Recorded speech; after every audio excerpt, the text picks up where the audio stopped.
In today's how-to, we're going to talk about the passport task. So you click into tasks, click add task, provide your name, which is probably going to be something like provide passport details. Pick your response due date if you want to send reminders, and then specify why you need the passport, choose your visibility, and then scroll down to choose the response type. Previously, you would have selected upload document. Now you'll choose to upload passport and details. You may want to require review because you have to take action when you get it, and you might want to get a notification when they upload their passport information.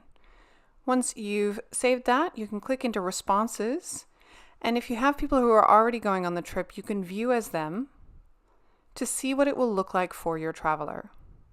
So you scroll down to their tasks, click on the box,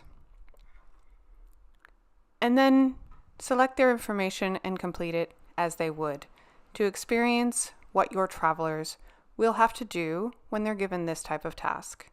They can enter the numbers or they can choose to pick them from the picker. Passport number is flexible, so it can handle all international passport numbers. And of course, it requires both the issue date as well as the validity date.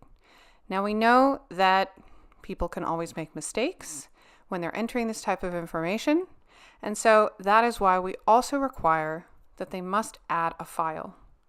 So when they add that file, that should be either a photo or a scan of their passport. This allows you to verify against the actual passport in case there are mistakes. Now you can see this information shows up for you, and you can review it here by ticking that box. And you can also see the actual document that they uploaded by clicking to your resources, click from your people, and you'll see it there. You can either download, print, or share it as a one-off, or you can also download all when you've collected everything and you're ready to go. It's just that easy.